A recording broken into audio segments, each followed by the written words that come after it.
You are watching TGZ TV. Hello and welcome back to yet another edition of Industry, where we get to speak to several individuals within entertainment, arts, as well as lifestyle, and we delve into various aspects of the industry and look at their careers as well. Fred Mwananshiku, aka Ninja, had dreams of pursuing a dancing career. But after a successful run with no more he felt he could put into it, he changed direction to pursue event promotions, a decision that would later culminate into owning the biggest urban black weekender in the whole of the UK. Today, he speaks to us about his journey through the industry.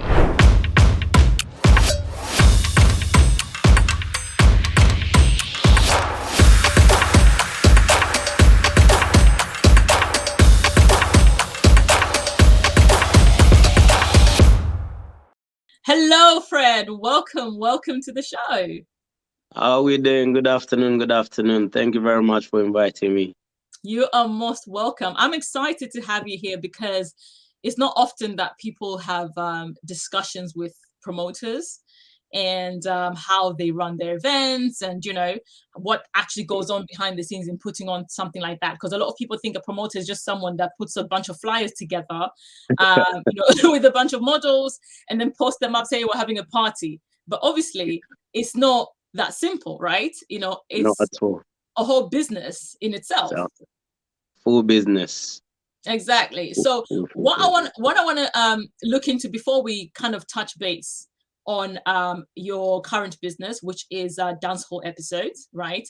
I would like us to kind of go back a little bit and take our viewers to your grassroots, which is I've known you initially from dancing, which obviously later on you ended up transcending into dancehall episodes. Can you tell me about how you got yourself from being a dancer and how that journey was and how you managed to transition over into becoming a promoter and eventually forming dancehall episode? Okay. I've always danced. So from when I was young, from like as far as I can remember, I've always danced. I was one of those kids that would be dancing when my mom's friends came over. I'll be the kid dancing, always with the music. So it's always been a dancing journey for me. I came from Zambia, so I was in Zambia. Then I came to the UK when I was 14. So 13, 14 years old, I came to the UK. I think about 16, 17, I formed a team. I started taking it a bit more serious.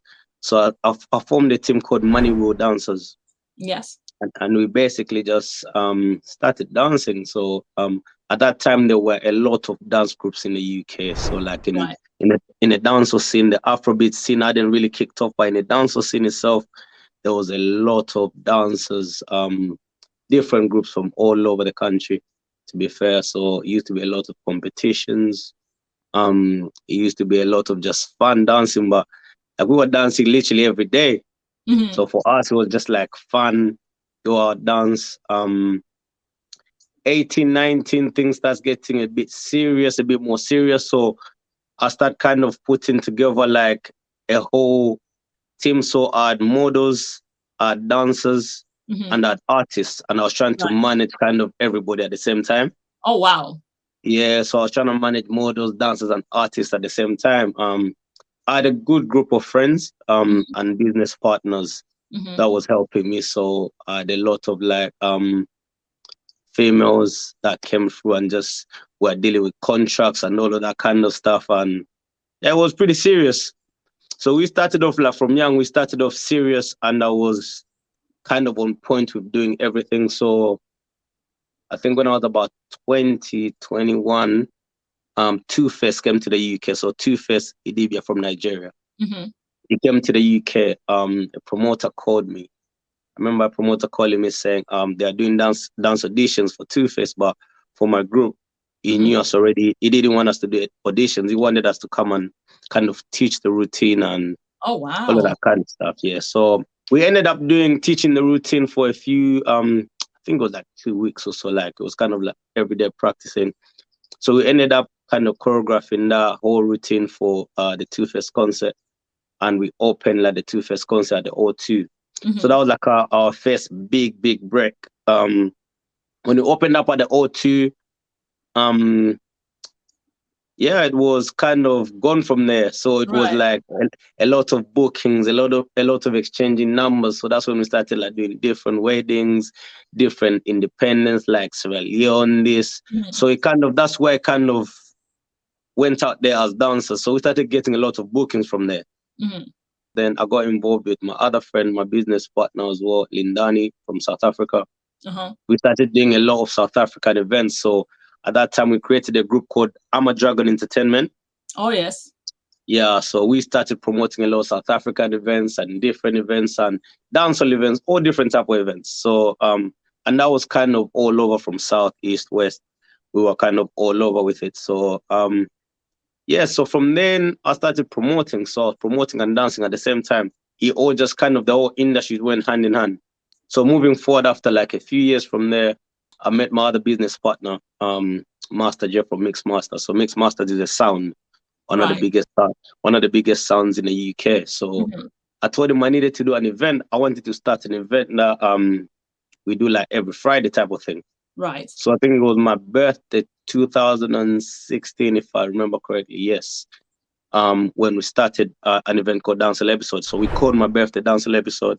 And then from then on, we started a weekly event in a small venue, 150 people venue. And every Friday, we invited dancers, we invited artists, you know, we invited everybody kind of with talents, come through, showcase their talents, and people dance. And it was big. So we had our friends coming from France. We had a lot of people coming from everywhere, Amsterdam, you know, and they'll come to this little event, and it was just small. So after like 6 months or so, I remember the club closed. Something happened at the club, you know, a night when we were there, something happened, they closed the club, and we got to a bigger club now. We're Club 701, which is about 600-700 kind of people capacity. Right. We went there weekly as well. And then we scaled back. I spoke to my business partner. I said, you know, the booking, I think around about October 2016 to go Amsterdam. Me and my kind of dance team. So they flew us to Amsterdam, and they had a great event, really, really great event. But the only thing is, when I looked at the event, I was like, I could do this and I could do this better. You know, I'm like, I could do this and I could do this better. Most people that came, you know, they were my people. Right. You know what I'm saying? So it's like, yeah, I could do this, I could do it better. And so just to interrupt you a little bit, just to interrupt you. So are you telling me at this time you were still holding the Friday events, but you were still holding the Friday events? You're still getting bookings as a dancer as well? Yes. Oh, wow. Okay. Yeah. So I still had my weekly event, and I was getting booked as a dancer. So when I got booked to go Amsterdam, was as a dancer to go Amsterdam. So when I went, and I had a look, and I just liked the idea of kind of doing it myself. So when I came back to England, I remember calling my business partner. I said, let's sit down, and I want us to take this overseas. Right. Yeah. So we had a meeting, we spoke about it, and I think I kind of chose like 5 DJs we wanted to take, because it was our first time. We didn't know how many people would actually attend. So we flew out, we went to Amsterdam like a month after I came back. We went back to Amsterdam, looked at the venues, you know, spoke to the people, and we booked like 300 capacity venues. We came back to the UK, and when we launched the event, it was like within a month we had sold out, you know, like, and we still had like 5 months to go, because we're like, so we had to fly back. We had to fly back, change venues, and get different venues. Yeah, so we literally flew back, go bigger venues and all of that kind of stuff. Even after that, we still kind of sold out, you know, but it was a blessing, to be fair. We sold out, so we on different events. It's like over a weekend. So the events actually starts Friday, Saturday, Sunday, then like you fly back Monday ideally. But we do like a pre-party on a Thursday. So the people because a lot of people, when they come on this, they kind of take it as a holiday. So they fly from like Wednesday. Right. And then maybe they're coming back next Wednesday or Tuesday. You know what I'm saying? But the idea for the event was like, for those people that work as teachers, you know, you can fly out on a Friday, you know, like You're back after on Sunday teaching. to get back to work on Yeah, Monday. then Sunday you can be back into the UK type of thing. Wow. Yeah, because we got a lot of professionals, but that was the idea. But Mm-hmm. you know, more and more people were saying, yo, they're in Amsterdam from early, they're flying there from Wednesday. We did the pre-parties and everything else. The event went well. 6 months later, we took it to Spain in September. So we did March in Amsterdam. Mm-hmm. 6 months later, I was in Spain. Spain, we basically doubled the people. So like we went to, I think Amsterdam with like 500 and something people. Uh-huh. And in Spain was like over 1,000 people. We went to Spain. So in what year was this by then? So this was 2017. Wow. Yeah, 2017. So 18, we just run back the same thing. Just people are just, you know, going up. So like I think that year we took like 1,600 to Amsterdam. When it came to Spain, it was over 2,000. You know, same thing the next year. So like we are the only event, actually the only event that do 2 overseas events a year. You know, wow. like what, yeah, in the because whole we of do. the UK?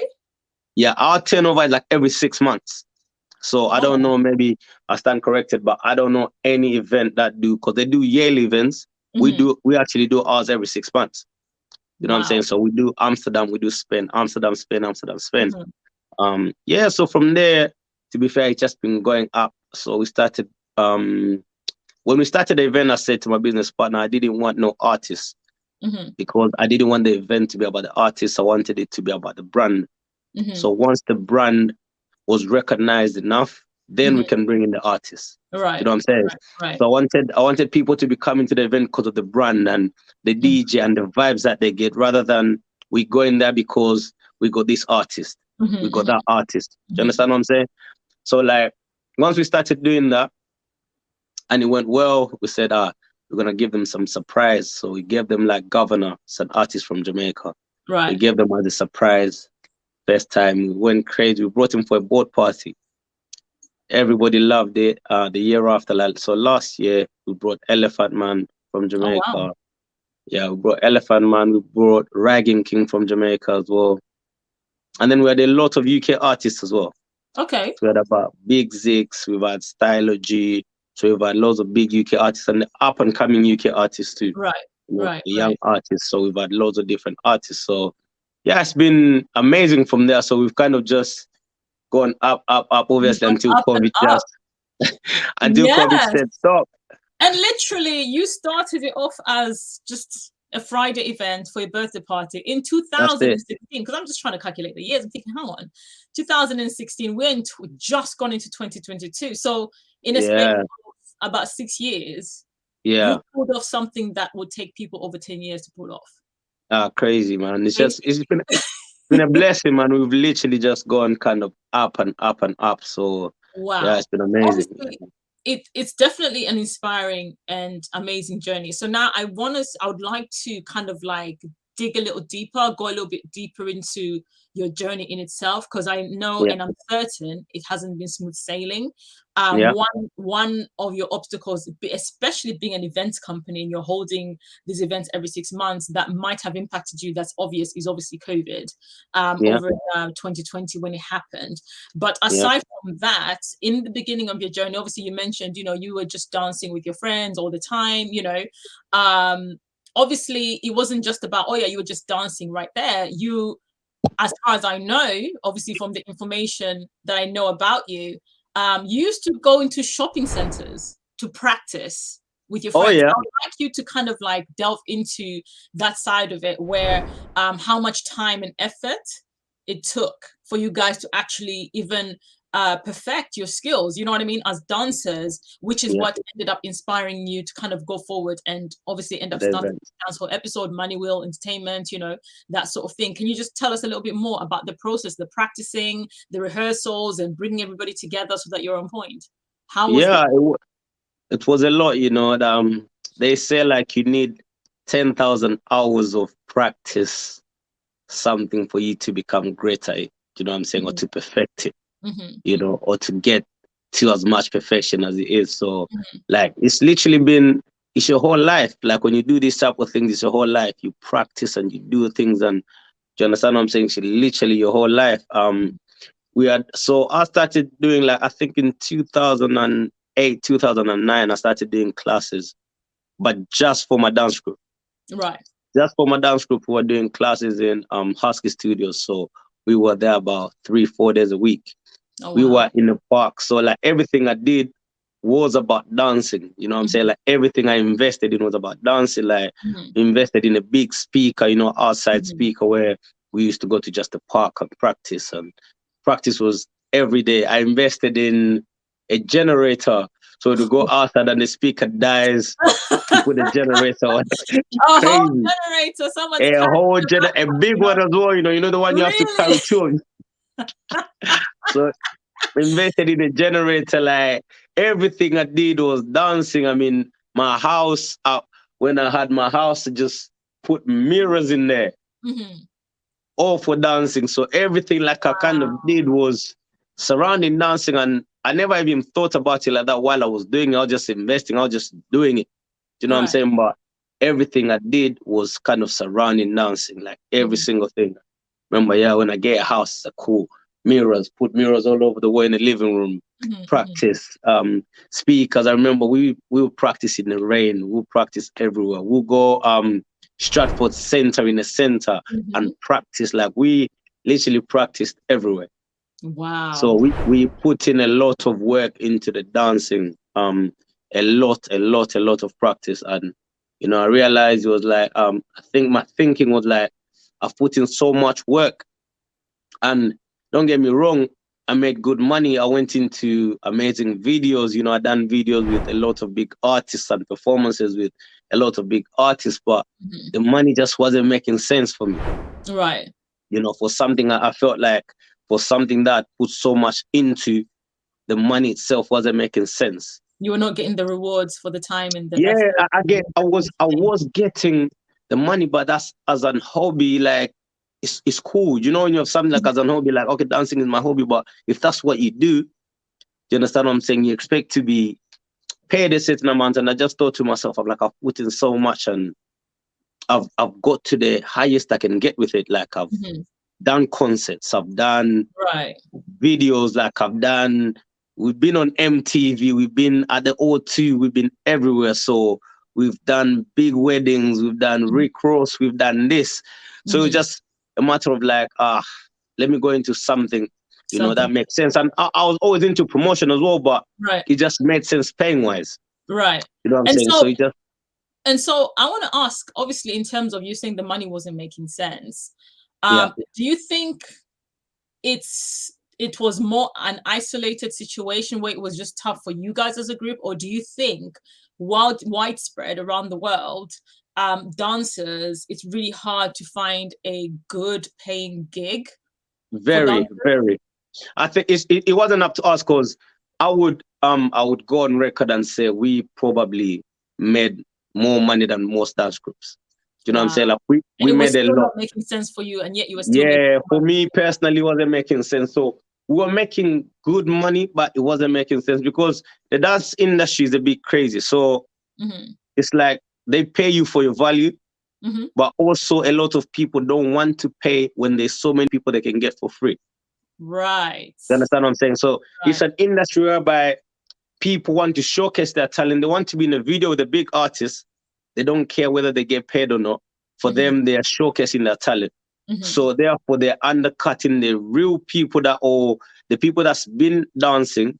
Do you understand what I'm saying? And then they're doing stuff for free, or they're doing things for £50. So whereby when they come to me and my price, it's different. For instance, if somebody is taking a job for £50 and they call me and they say, oh, you know, how much do you charge? I say £500. Do you understand? The discrepancy is crazy. It's like, okay, cool. We'll go for the £50 person, or we're going to go for the free person. Right. You know what I'm saying? So dancers really, they don't help themselves in the industry.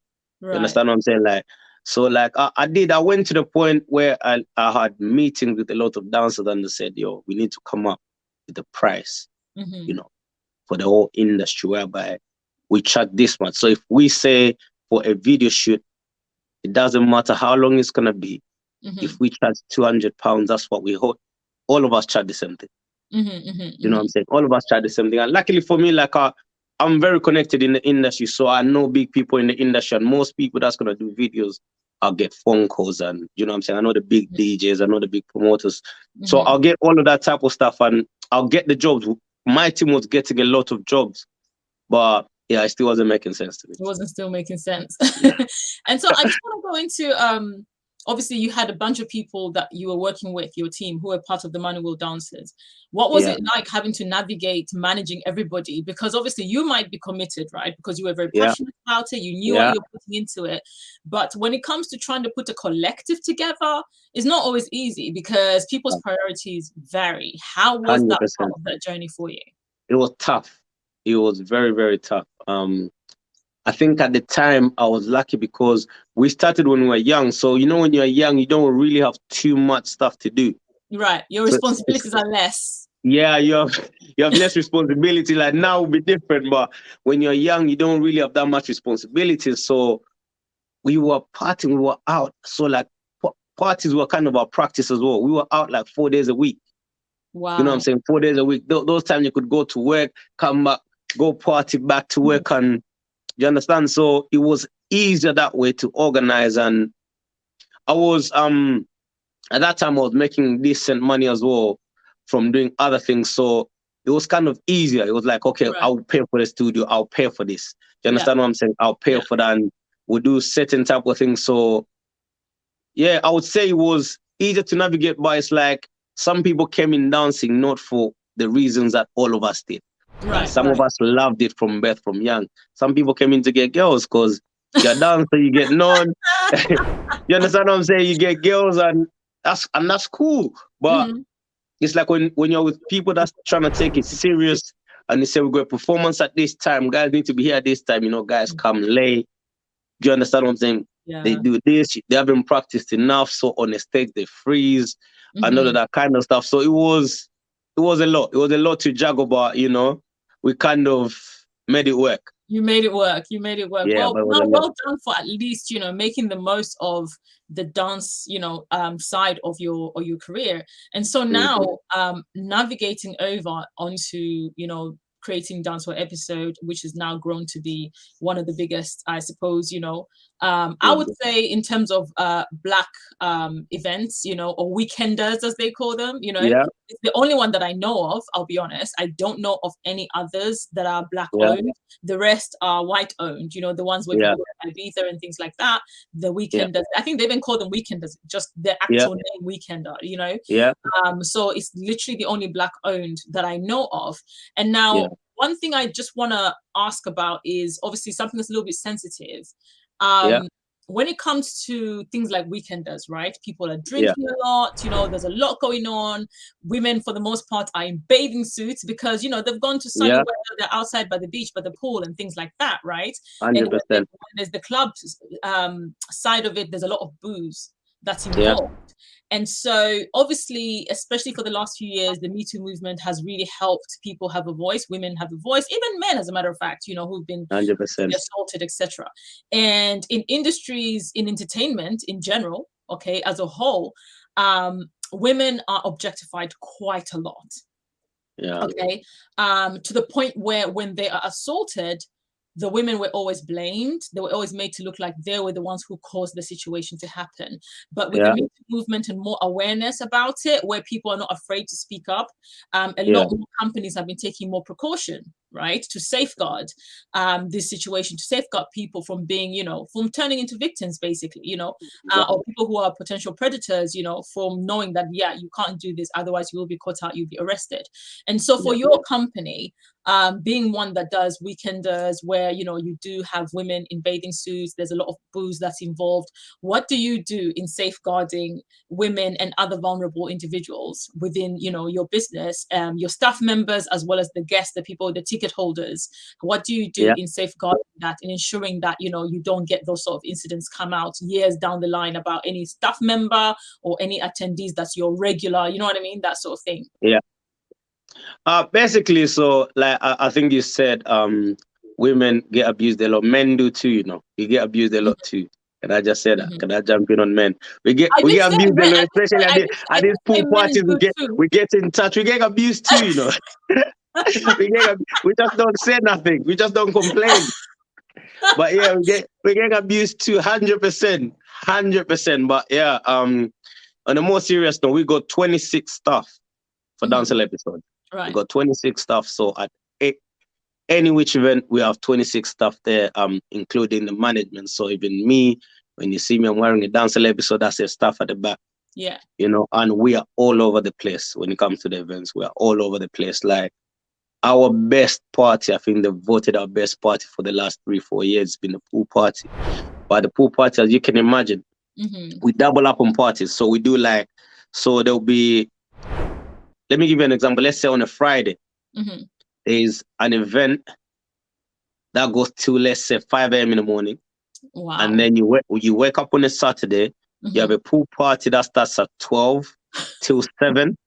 Then from 7, you go home, you change, and then the next event that starts at 10, you know, till 5 in the morning again, and that kind of thing. So that happens. So at the pool party, you get a lot of people, because obviously the sun is out there drinking. You get a lot of people that get really drunk or related to a point where it's like, so we prepared already. So you have the staff in Spain, and we use that security. So we got weekenders that fly security from England.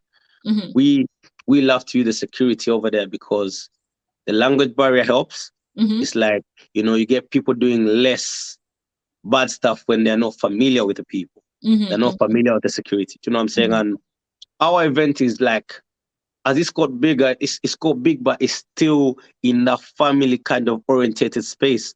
So whereby a lot of reps that works for us, which is like over 100 reps, like from all over the country, from different countries. So we got reps in France, we got reps in Spain itself, we got reps in Amsterdam. You know what I'm saying? We got reps in Sweden, and we got reps all over the country here. So all the people that work is like one family. You understand what I'm saying? So the event is kind of taking on that family kind of feeling, whereby everybody, if there's a problem, you go and help. If this is happening, we go and help. And our staff are very, very hands-on. All of us are hands-on. So when the events are going on, we do make sure everything is fine, and we got amazing security, whereby like we've never had problems when it comes to fighting this and this kind of stuff at our events. It's always been kind of smooth and clean. You know, you get incidents where people are drunk here and there, but we haven't had events whereby we have to kick people out, where security have to do this. You know what I'm saying? It's always been sorted. You know, you go there, you talk to the people, guys, calm down, this, and it's always been sorted. So we've been kind of good at that. That's really, really good.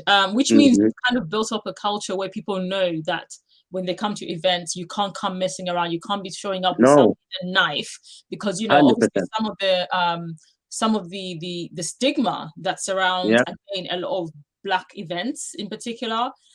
Even if it's just a simple concert of an artist that's come from abroad, you know, there's always an incident. Oh, someone was stabbed with a knife, or someone came brandishing a knife, you know, and things like that.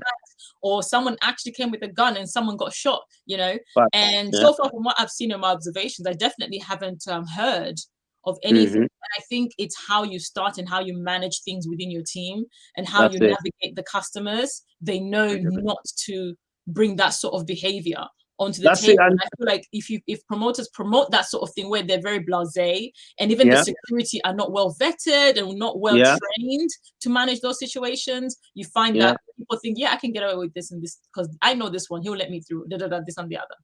100%. And you have to have a zero tolerance policy when it comes to certain things. You know what I'm saying? Like, you have to be willing to say, here's your £150 back. We don't want you in the event. We don't want you. we don't want you in the event, because your £150 is not worth this amount of people. Do you understand what I'm saying? Something like, I really don't care if I have to refund 10 people to kick them out for their troubles. Like, that doesn't mean anything to me. Do you know what I'm saying? Like, I will literally say, guys, no. Do you know what I'm saying? Because it's a lot of customers, and it's a lot of people from different backgrounds. It's a lot of people from, you know what I'm saying? Like, you're managing so many people, and you're managing about 2,000 people. You can't have 10 that's doing this kind of stuff. You can't have one person, because I know, and I've been to events where they know this person is a bad person with his 5 group of people, but they will let them keep behaving bad because they are spending money at the bar, because they're doing this. You understand what I'm saying? So you sabotage your event because of these 5 individuals that's causing trouble that you know are troublemakers. Do you know what I'm saying? But you've let them come to your event and still continue doing what they're doing. You know what I'm saying? So that's where most of our events kind of go wrong, because I know, especially in the scene, in the dancer scene, there's a lot of that. There's like, okay, cool. These are the kind of guys that come to the party and they'll buy 12 bottles. They'll buy this much. So they're supporting the bar. The promoter is going to make money, this. But we, in our event, we don't really care for your money like that. Like it doesn't mean anything to us. Like, we appreciate you for coming. But the most importantly is everybody that's there is to enjoy ourselves and go back home, because you have a lot of professionals, a lot of people with children. They just want to come, enjoy themselves, go back home. And you know what I'm saying? You don't want to go and start talking about the fight that happened. Right, that's true. That is true. Coming up next, how on earth do teachers manage to go back to work sober? Crazy. It's crazy. It's crazy. And so many teachers, and I always say teachers because it's so crazy. So like a lot of teachers, some of my friends, like they will literally fly out Friday after school finish. On Friday they'll fly out. So many contracts of different events have changed because of COVID. I've seen contracts that say if this is cancelled because of something happened in the world, that we reserve the right to change or keep your money or do. Yes. So how did you find having to put together a festival versus having to hold a club event? Oh, it was tough. What was your stress level? It was up there. It was up there. And it's interesting that you mentioned that you have a lot of professionals, because I picked up what you mentioned earlier. Oh, we've got teachers, they literally come for the weekend. So I'm thinking, hang on, when I was looking at the timetable that you mentioned, right? Yeah. You've got the evening party on the Friday, you've got the pool party, and then something else in the evening that finishes after 5 o'clock, and then the next day. How on earth do teachers manage to go back to work sober? Crazy. It's crazy. It's crazy. And so many teachers, and I always say teachers because it's so crazy. So like a lot of teachers, some of my friends, like they will literally fly out Friday after school finish. On Friday they'll fly out. They'll come. They'll catch the first party because it's Friday night. Wow. They'll catch the first party on Friday. Saturday 2 parties. Sunday they will do 1 party in the day, then fly back. Get back on a Monday. But I feel like the more we've done it, the more now they've started kind of taking a little holiday in that time. Right. In that time period. So they take a little, maybe they'll take a Friday off and they'll take a Monday off. You know what I'm saying? So they've been doing that kind of stuff more and more because people now want to stay there for a little bit longer. Right. So like, let their hair down, so to speak. 100%. Like the last one we did this one. So we did the last one just last year, September. The last one we did, a lot of people came through like from Tuesday. And remember the event starts on Friday. Right. We have a pre-party on a Thursday. That's not exactly part of the package, but we have a pre-party on Thursday. But people flew in from like Tuesday. You know, people are sending us videos from Tuesdays. They were there already. You know what I'm saying? So we literally are Tuesday to Tuesday, people were there. Wow, literally, you know what I'm saying? So, week. Yeah, so that's the people that take that as their little holiday. They take that as a little holiday, and the actual place itself, Lorette de Mar, is because we go at the end of the season. So we go like for the last week of September. That's end of the season. So like the kind of business we bring them and a lot of stuff, they treat us well. They treat us well over there. That's really, really good. So I'd like to know, obviously, when you started securing your venues, how did you manage to build up those relationships with this, crazy, man. It's crazy. You've done Spain, you've done Amsterdam, you've done Belgium even as well. I think, have you done Jamaica, or are you still yet to do Jamaica? No, we're yet to do Jamaica. We were planning to do Jamaica when the pandemic kicked in. Oh. Yeah. We're doing Miami this month, by the way. You are? This month? Yeah, we got an event in Miami on the 26th of this month. Oh wow. And how are the ticket sales going so far? Good. The Miami joint was to focus on the Miami crowd. We see how much you can get from that side. It's gone great so far. It's gone great. Really? So we're gonna fly a few DJs from here and go there. But we got a good connection in Miami. So we had 2 Miami DJs that we booked. That was in Spain. And then we had a few Americans that came through to Amsterdam. I think about 15 of them flew out from America. And they're like, why don't you guys try? And we thought, why not? Oh wow! It's more been focused on the Miami kind of people, but a lot of people from here want to fly over and go through. So we're like, you know what? We're trying to test out like Miami. Let's see how it's gonna be, but it looks great. That's actually quite amazing. That is actually really amazing that you've been able to make great connections. And now it's not just Europe. People from the US of A get to enjoy some dancehall episode. And I think once they get a taste of it, that's it. Like, you know, it's done. Like, I don't know if you're ever going to get some rest. So if you've got some rest time right now, this is going to be the time for you to rest, because afterwards, like, forget it. Forget about your rest. We've rested too much, man. The pandemic has made us rest by force. We're not used to this. We're not used to this type of rest. It's been too much.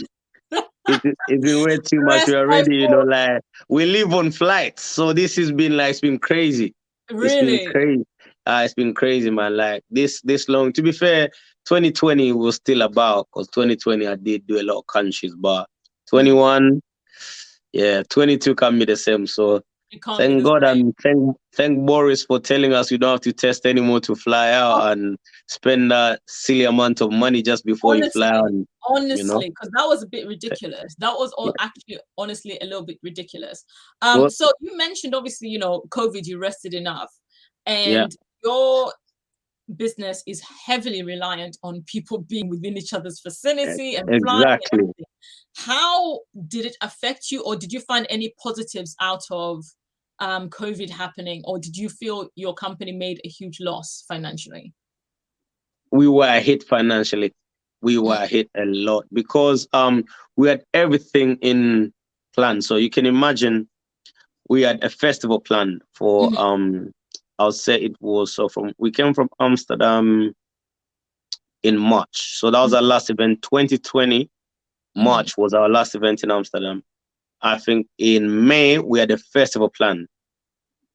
You know, so that's a big festival with a lot of artists. Right. We also had a comedy show plan, and this was a big comedy show in Catford Theatre. So you're talking about big events where you have to pay the deposit with the artists and pay the deposits to the comedians. Do you know what I'm saying? So, like, you're not talking about small chains. So it was a lot. It was a lot. So we had all of those events which had to be cancelled.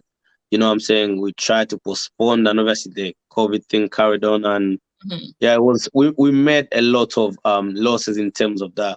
We had booked some other venues which you have to change from venue to venue. So like we were hit on different fronts.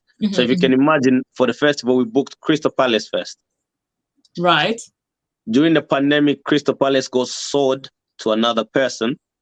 So when it got sold, we couldn't get hold of them. So now we have to change. So we have to change the venue. So the way our clientele is based, like we got a lot of people from Sheffield, Manchester, Birmingham. So they booked the hotels already. Right. You know what I'm saying? So they booked the hotels by Crystal Palace. Now we change to Watford. So we change, the event goes to Watford now. Okay, they rebook their hotels, you know, go to Watford. Policy allows you to cancel, which is fine. Watford gets hit with a noise abatement, I think from the council. So now we can't do Watford, and this was like within 3 days of our event. Now we have to change it to Dagenham, so bring it back to London and bring it. It was just crazy.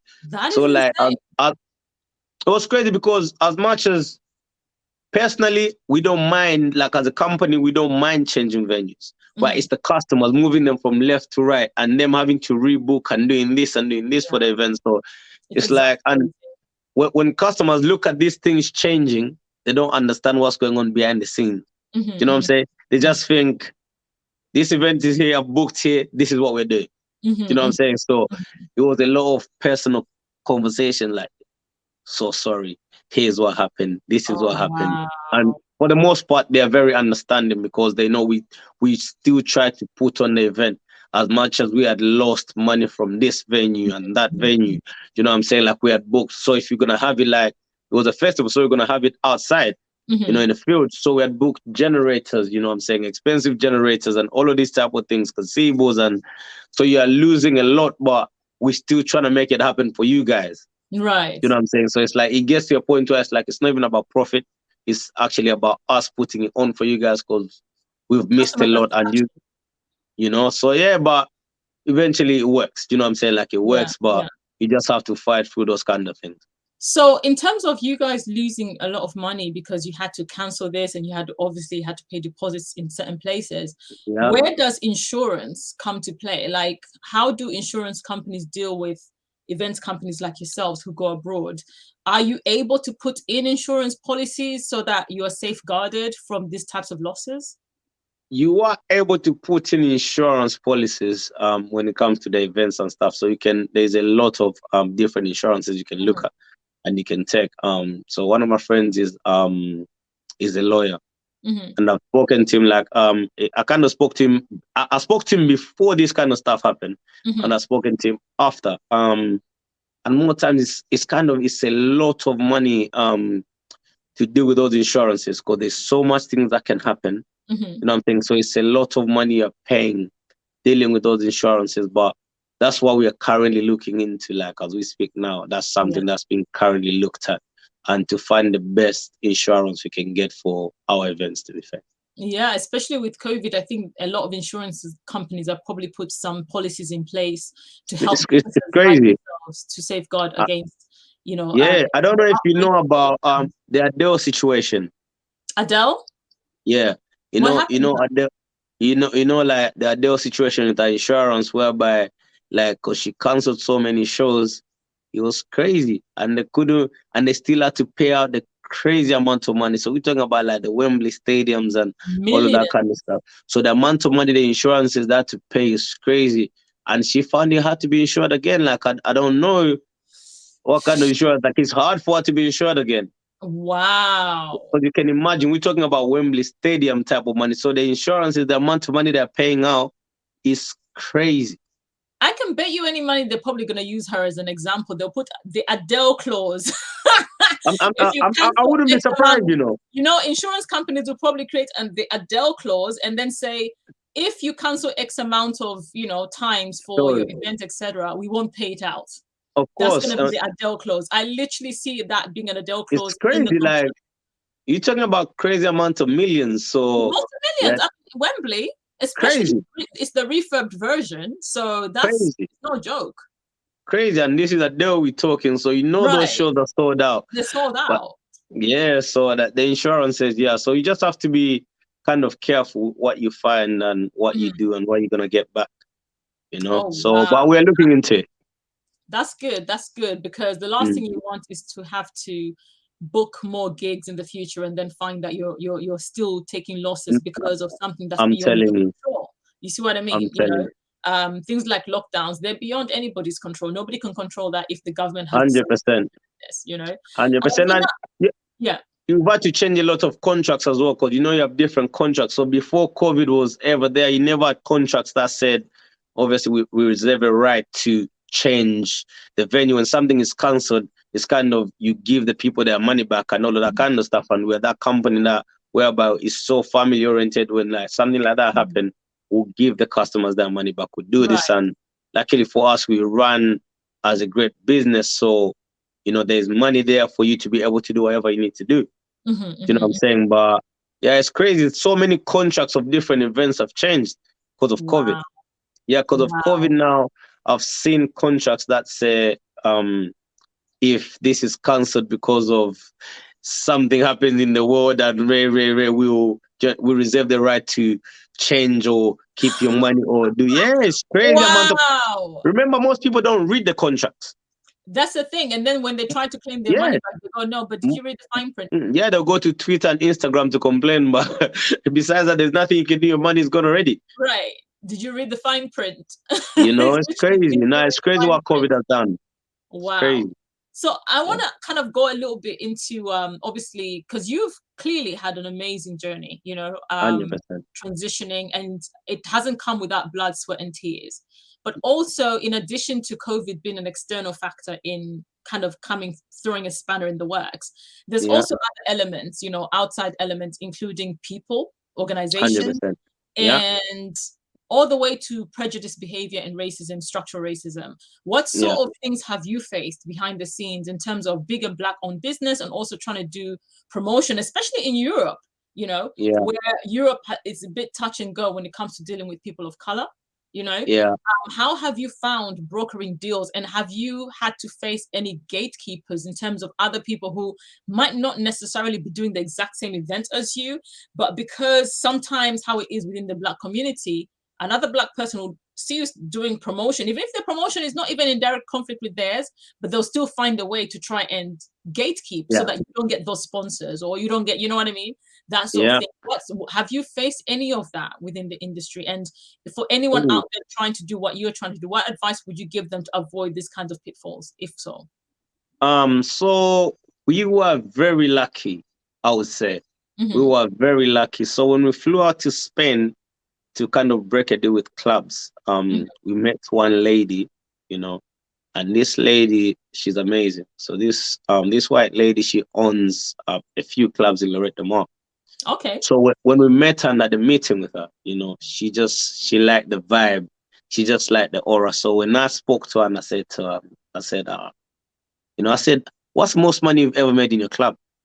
You know, and she gave me a figure. I think she gave me about, this was 26. She gave me like 15 grand, you know, like at the bar, something like that. I said, I'm going to double your money on the first day I do an event in your venue.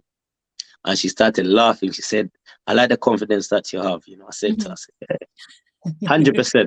I know, I told her I can guarantee I'm going to do it. So I said, do me a favor. Here's what we're going to do. You give me this deal. So have your bar. I just don't want to pay money at your club, you know. But I'm going to make you more money than you've ever made at that club in my one weekend compared to any weekend you've had. Wow. She said to me, in my 20 years of owning this place, nobody's ever spoke to me like this. I said, I am. So you walked in there like a boss, said, okay, this is what I have, take it or leave Straight it. away, because I believed in my product. I knew what I had. Yeah, of course, yes. I believed in my product. I knew exactly what I had. I know the type of clientele that I have. You know what I'm saying? So once that happened, she gave it to me and she connected me everywhere else. So she gave us the other pool party venue. She gave us another venue. So for the whole weekend, she literally made phone calls and, oh, go and meet this person, or go and meet this person. And we met all of them. And basically, that's how we got everything at hand. And I'll tell you this, Ethel, the first time we had the event at her venue, she made so much money, she took out my whole staff group one time. Wow. We went for food, so she did. She took us out, we went for food. And she was laughing. She like, you said this and I believed you. And I said, this was just a pre-party. Just wait till everybody flying tomorrow on a Friday. Right. You know, this is just people that's wait till people fly. So people flew in, and she's made a lot of money from us since. I mean, she's an amazing person. She does everything. So if I give her a call now, she'll tell me exactly what's happening in Spain. She told me this club you're using, by the time you come back, might not still be there because these people are going through this situation with the licensing and all of that kind of stuff. So we just found kind of an amazing person to deal with. Right. That was able to connect us to everything. And, you know, so we never really had, as far as racism is concerned, we never had that business-wise. Amsterdam or Spain, we never had none of it. No, I couldn't tell you that we did, because everything we wanted, we got. You know, even as far as Amsterdam is concerned, we go like the biggest venue in Amsterdam, like the Box. You know, where most artists go and perform. We got that venue. You know what I'm saying? We got the venue, and we got the venue. Yeah, we got the venue on a good deal. So we never really faced that. As far as competition, we booked some DJs in Spain, and what they did is they came and they wanted to go and do an event a week before we did. So we booked them. Everything happened. Our event was done. They flew back a week later and went and name dropped and said, he said we could come through and do this. Do you know what I'm saying? Oh my gosh. You know, they went and name dropped to get the venues. Like, I'm the type of person where, Ethel, I want everybody to be successful. Right. You know what I'm saying? I don't care. What you're doing is you, and what I'm doing is me. So I believe in my brand as much as any person. You could have an event on the same day as me. I don't mind. Your people are going to come and support you. My people are going to come and support me. Right. You know what I'm saying? So I'm one of those people. But what they did was very wrong. So they went there, the name dropped, lied, and said, but funny thing is, they spend people because they love us there. They called and said, did you say this to such and such person? Oh. No, we didn't. Do you know what I'm saying? No, we didn't. But when I spoke to my business partners, I said, but let them hold the event. Let them hold the event. Do you know what I'm saying? I said, let's not block them. Right. Let them hold the event. You know what I'm saying? And, yeah, they violated and they did whatever, but we're going to let them hold the event. We let them go. So and the worst thing is, instead of like, even if you're going to hold the event, do it another time of the year. They do it 2 weeks before our event. Wow. That is so snake. That is those are ultimate snake moves. Of course, crazy, but you see, we let it happen because we could have blocked it. We had all the power to block it, But I said, no, you shouldn't do that to people. Let them go, and I hope they succeed. You know what I'm saying? And how has it been? Like, are you able to still work with them? It was unfortunate for them. It was unfortunate. It didn't go as they planned. They didn't think too much through it. You know what I'm saying? It wasn't as easy as they thought it would be. You know what I'm saying? Now so they're not in a position to work with you anymore because you can't trust to work with them anymore. They called me one time and they said they wanted to combine the events together. So they said, we want to do this event together because their ticket sales wasn't making sense. And I said to them, that's fine, but we would do it if it made sense on our part, but it doesn't make sense on our part because our ticket sales have made sense and the venues are not big enough as it is. You know what I'm saying? So we can't do it.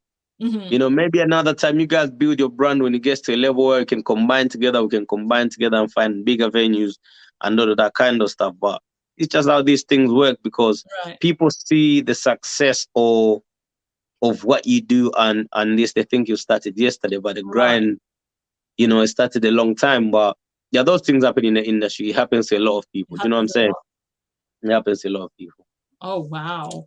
Yeah, so but obviously you have got obviously Miami coming up. And what more should we expect from a Dancehall episode? Because obviously you've already mentioned you had to cancel a couple of festivals here and there. Yeah. So I'm assuming that you're going to have more festivals planned for the future. 100%. In terms of elevating the Dancehall episode brand, where else are you taking it apart from just doing events? So like for us, we started merchandise and all of this kind of stuff, but we really want to go like this year. We want to take it on a tour in the UK as well. Okay. So we don't want to do many London events. So I think my birthday is going to be sponsored by that. It's going to be done by Dancehall Episodes. So in March, we are in Sheffield.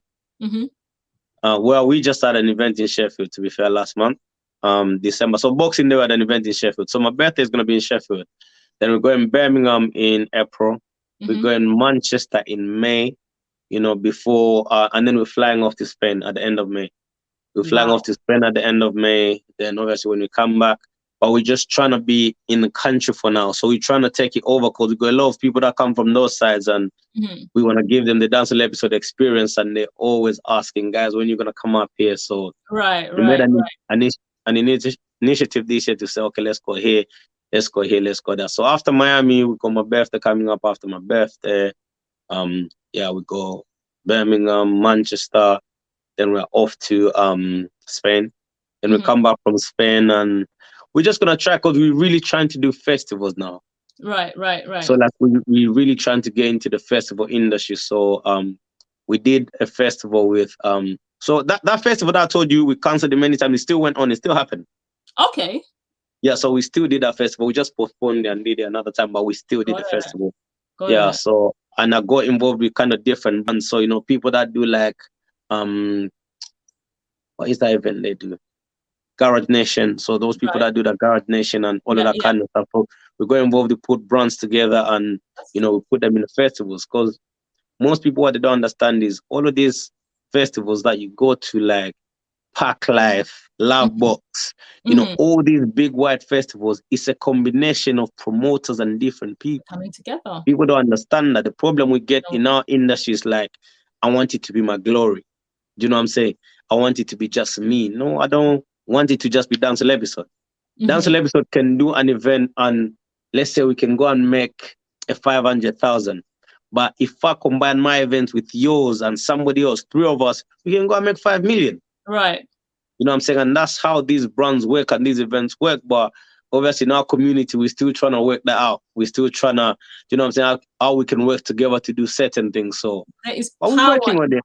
collaborating. There is, you know, there is power in collaborating. 100%. Nobody's an island and no company is an island. There's a reason why you find that a lot of these big companies, even the record labels, all the way to record labels and TV studios, you find that underneath them, there's all a bunch of other smaller studios that you might not even know are under the same. You know, Universal has got Peacock, it's got Bravo, it's got all these other little ones, but people assume they're all separate from Universal. But in fact, they've come under Universal because Universal knew that they couldn't 100%. just be Universal. So other people came in with their own different ideas of the studios or, you know, types or channel types they want to bring together. And they went under Universal because Universal has got the brand to help push it forward. And so, you know, the art of the collaboration is actually so vital. People don't know how to utilize it. And I think it's important that the Black community, people of color community learn how to utilize that more in order to definitely, you know, I agree wholeheartedly. Yeah, definitely. But I want to, just before I wrap up, I've got a final question for you, because obviously you said you're doing festivals and you've been doing the club events so far, as well as the, you know, the pool parties and the boat parties. What is the difference that you have found in terms of difficulties and how much hours and time and effort, and even all the way to suppliers, right? Because it's really different. Okay. When you book a club, everything is already there. Toilets are there. Everything is there. You can even use the club security. But festivals, you literally got a blank canvas and you have to curate everything from different places and bring it together and be fully responsible for that. And the costs do mount up quite immensely. So how did you find having to put together a festival versus having to hold a club event? Oh, it was What was tough. your stress level? It was up there. It was up there. I knew it was the first festival where the budget was like 20 grand to do the festival. Right. You know what I'm saying? That was a budget, like 20 grand to do the festival. And you're looking at it, you're like, let's hope we make this money back, because this is during COVID. It's crazy. And it's like the budget goes up by the day.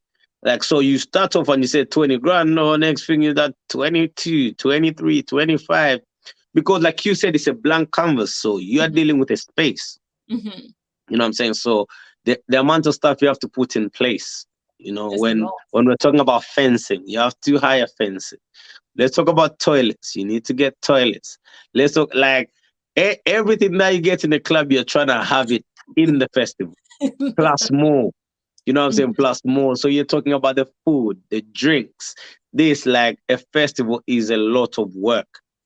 Is a lot of work, and it helps having connections. You know what I'm saying? It helps having different connections. You can make an easy phone call. Like, we're at the level now, we can just make a phone call and say, okay, cool.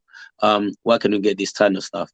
You know, I've got enough people on my phone that promote their table services, shisha services, and all of this type of stuff. So it's easy to make phone calls, but just putting it together is a lot.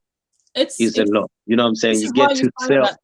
This is why you find that with festivals, people get like, oh, they're already promoting it like almost a year in advance. Yes, because there's a lot to plan in advance. You have to make sure you get the sponsors. You have to get the vendors, because vendors have to pay you to pitch their little stand of food or drink.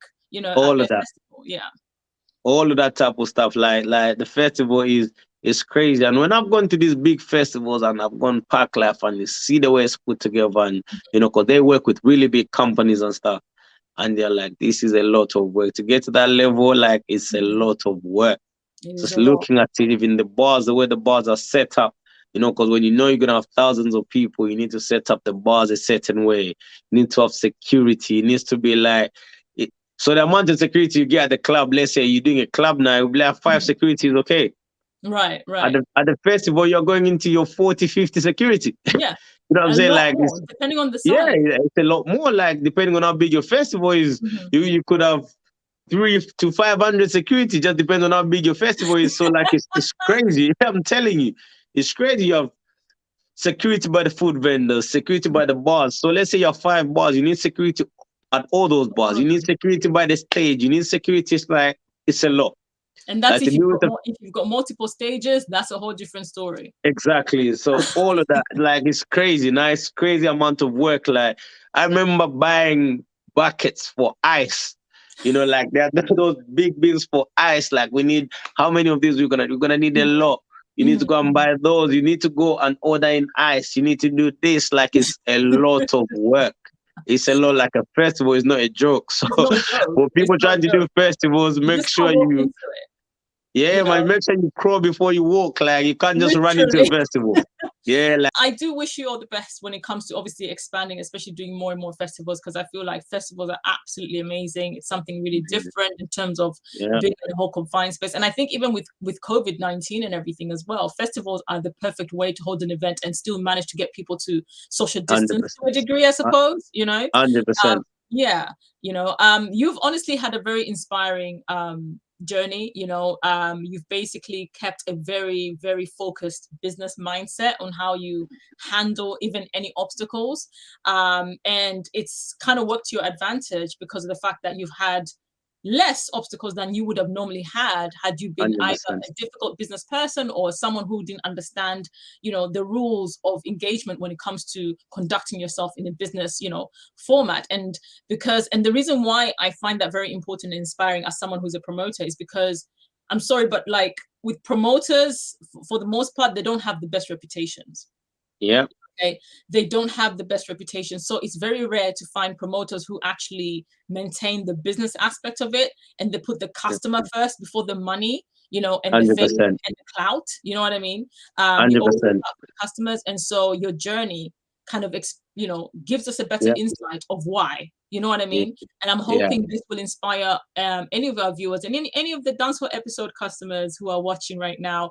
You know, I'm sure you probably already appreciate what they bring to the table, but I think you probably have a newfound respect and appreciation. Yeah. Oh, it's a lot. It's a lot, I'm telling you. Put in so that you can have the best experience that you can.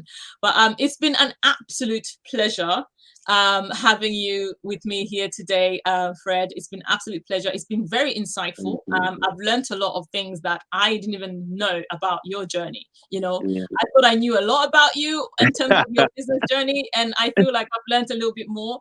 And I'm hoping people will be able to kind of utilize that as like, okay, so, you know, and be inspired. If this is something that you'd like to venture into, just look out for pitfalls, you know how to, you know, conduct yourself, you know, and Fred is the perfect example. So just watch back this video, rewind and rewind, bookmark it if you have to. That's it. Nice. Lesson. Yeah, I mean? You need to prepare. Like, if it's something that you love doing, like most people do things like, and I find this a lot. Like, a lot of people think they're promoters when they're not, and it's okay. Like, you can do a one-off event and promote that event. You know what I'm saying? But if that's something that you're passionate about, it doesn't even feel like work. You know what I'm saying? Like, it doesn't feel like work. It's like, it becomes, after a while, it becomes so easy. It's like, you just, you know what I'm saying? You're going through, but you just need to be prepared. Like, there's a chance we can lose money. There's a chance this can happen. There's a chance, like with any other business, there's a chance this can happen, because I feel like people come into promotion and think, one time, let's go and make that big money and done. You know what I'm saying? But that's usually not the case when it comes to these type of things. Like, you have to put in the work, and you have to know and put the business first always, put the customers first always. You know what I'm saying? You have to put the customers first always, so you don't worry about the money, because the money eventually comes.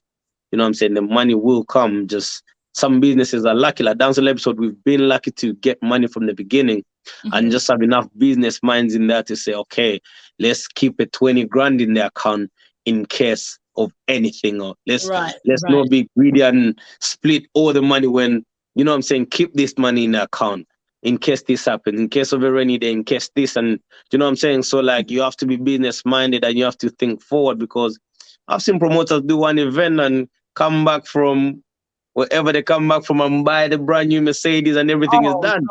You know what I'm saying? The next thing, you have to do another event, they start over. So most promoters, what they do, literally, they'll get money from their customers. That's when they book the venues. They're waiting for the money to come from their customer. That's when they do this. You know what I'm saying? So they don't actually run as businesses. But like, if you want to do this properly, you need to have a fund there. So when you make your money, have the money there where you say, cool, if we need to do t-shirts, we do t-shirts. Right. If we need to do this, we don't need to wait for, you know what I'm saying, for the customers to pay their money for us to go and do this. Because what happens if the events get cancelled? Right. Then you have to go and find your money now to do the refund. So it doesn't make sense. So for me, the most important thing is run something as a business and obviously put the customers first. You know what I'm saying? Running as a business first of all is the most important thing, to be fair. There you have it. You've heard it from the man himself. Well, that brings us to the end of the show. Thank you so much, Fred, for joining me today. And I shall be back again next week when we are going to be having yet another amazing guest where we're going to be delving into the industry and the highs and lows. Until next time, from myself and from Fred, my special guest today, it's take care and goodbye. Goodbye. Thank you very much for having me.